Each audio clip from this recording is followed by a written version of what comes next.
අනුවිභානීය කළ ඓතිහාසික කාර්යභාරයකට උරදුන් ශ්‍රී ලාංකීය ජනාදරයට පාත්‍රෝ අපකාරයේ ආදරණීය මානනීයයි. ඇයට සමස්ත රාජ්‍යයේම ගෞරවය පිරිනමන මේ වෙලාවේ ශ්‍රී ලංකා ප්‍රජාතාන්ත්‍රික සමාජවාදී ජනරජයේ කරු ජනාධිපතිතුමාගේ විශේෂ ශෝක ප්‍රකාශය ඉදිරිපත් කිරීම දැන්.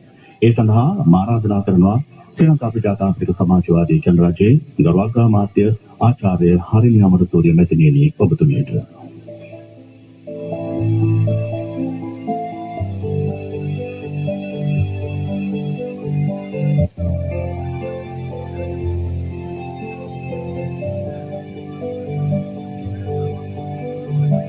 ගෞරවනීය සංඝරත්නය ඇතුළු පූජ්‍ය පක්ෂයෙන් අවසරයි.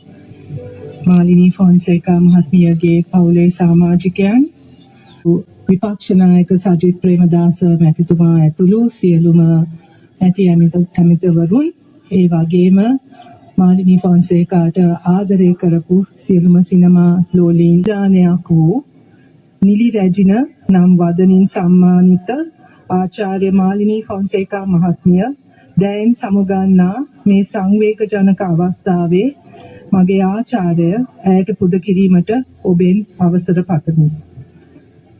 ඇතැම් අහිමිවීම් නැවත පුරාවලිය හැකි අත ආදේශ සහිත ඒවාය.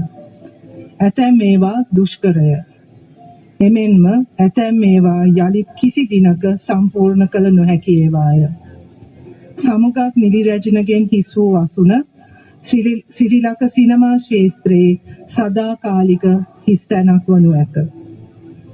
සිනමා අධ්‍යක්ෂණය, නිෂ්පාදනය, තිර රචනය සහ අසම සම රංගනය යන කුසලතා ප්‍රවර්ග, සිනමාව, රූපවාහිනිය හා වේදිකාව යන ත්‍රිවිධ අදවිවල දශක 6ක් පුරා සිය නාමය දීප්තිමත්වද අඛණ්ඩවද ආරක්ෂා කර ගැනීම හාස්කමක් බඳු විරල අත්දැකීමකි. සිනමා රංගන පාසලක් අදටත් නැති ශ්‍රී ලංකාවේ මාලිනී ෆොන්සේකා මැතිණිය දිවිය නිමා කරන්නේ සිනමා රංගන විශ්වවිද්‍යාලයක් ලෙසිනි. ඇය පළ කළ අසීමිත ප්‍රතිභාව සම කළ හැක්කේ ඇයටම පමණි. එතුමියට සමීප වන රූපන වේදිනියක බිහිකර ගැනුමට පවා තවත් දශක කිහිපයක් රජයක් ලෙස අප කැපවීමෙන් වැඩ කළ යුතුව ඇත. දුෂ්කර වුවද මාලිනියට උපහාර දැක්විය හැකි මඟ එයම පමණි. මාලිනී ෆොන්සේකා මහත්මිය මෙලොවට ජන්මලාභය ලැබුවේ සුවිශේෂ වර්ෂයකදීය. එනම් 1947 අප්‍රේල් 30 වෙනිදාය. එය එක් අතකින් ශ්‍රී ලංකාව දේශපාලන නිදහස ලබා ගැනීමට ආසන්න කාලයකි. අනෙක් අතින් ලංකාවේ පළමු සිනමා නිර්මාණය වූ කඩවුණු පොරොන්දුව තිරගත වූයේ 1947 වර්ෂයේදීය. ඇය ඉපදුනේ සාමාන්‍ය පවුලක දැරිවියක් ලෙස විදිහට. 11 දෙනෙකුගෙන් යුත් පවුලේ 3 වෙනියා විදිහට. ඇගේ උපන් ගම වූයේ කැලණිය. විද්‍යාලංකාර මණ්ඩපයේ හෙවත් වත්මන් කැලණිය විශ්වවිද්‍යාලයේ නාට්‍ය සංගමය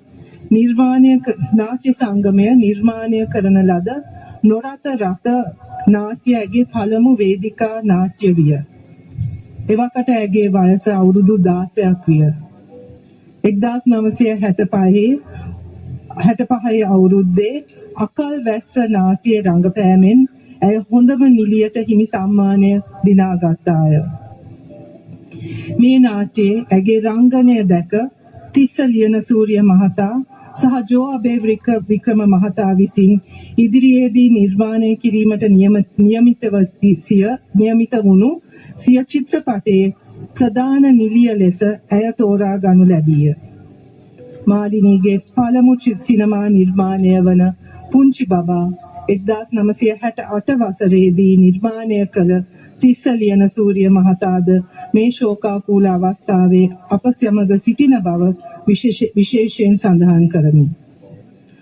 පුංචි බබාගෙන් ආරම්භව ආකාශ කුසුම් චිත්‍රපටයෙන් අවසන් වුණු මාලිනීගේ සිනමා රංගනයට චිත්‍රපටි 150ක් පමණ ඇතුළත්.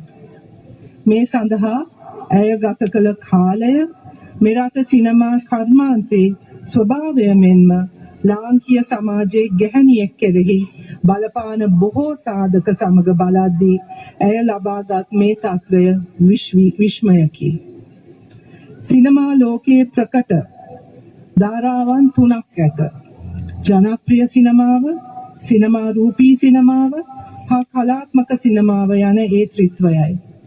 මාලිනී අනු මේ ත්‍රිත්වයම එකසේ ජයගත් රංගනවේදිනියකි. එබැවින් ඇය සිංහල සිනමාවේ නිදානයක් ලෙස හැඳින්වීම නිවැරදිය. ඇයගේ නිර්මාණාවලිය හෝ අද ලද සම්මාන මම මෙතනදී නැවතත් සිහිපත් නොකරමි. දේහ සෞන්දර්ය සපිරි තාරකා ගුණය, විරල ප්‍රතිභාව සහ අසම සව අභ්‍යාසයෙන් ගිරිමුදුන කරා එසවුණු කෞශල්‍ය එතුමියගේ පදනම්ය. සියලු විචාරකයින් අවිවාදිතව පෙන්වා දෙන්නේ ඇය රංගපෑ චරිතවල රංග පරාසය හා ඇය ඒ වෙනස්කම් දරා උරා ගැනීමට දැක් වූ අනුපමේය ප්‍රතිභාවයයි. මුළු ලංකාවම ඇයගේ වියෝවෙන් කම්පනයට පත්වන සිටින්නේ අවංකවමයි.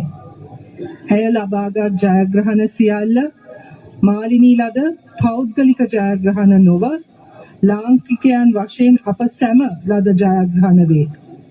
සම්මාන ලැබී ඇත්තේ මාලිනී ෆොන්සේකාගෙන් ලංකා රාජ්‍යයටයි. කිසිවෙකුට කිසිදු තත්ත්වයක් යටතේ හෝ ඒ අනර්ග මෙහෙය බිඳකුදු අවතක්සේරු කළ නොහැකිය.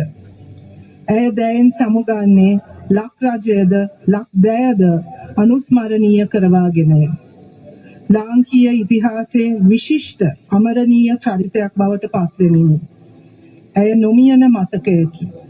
අප සියලු දෙනාගේම සංස්කෘතික ජීවිත ඉහළට ඔසවා තැබූ බලකණුවක් සමුගන්නා බවක් මට සත්‍ය වශයෙන්ම හැඟී යයි.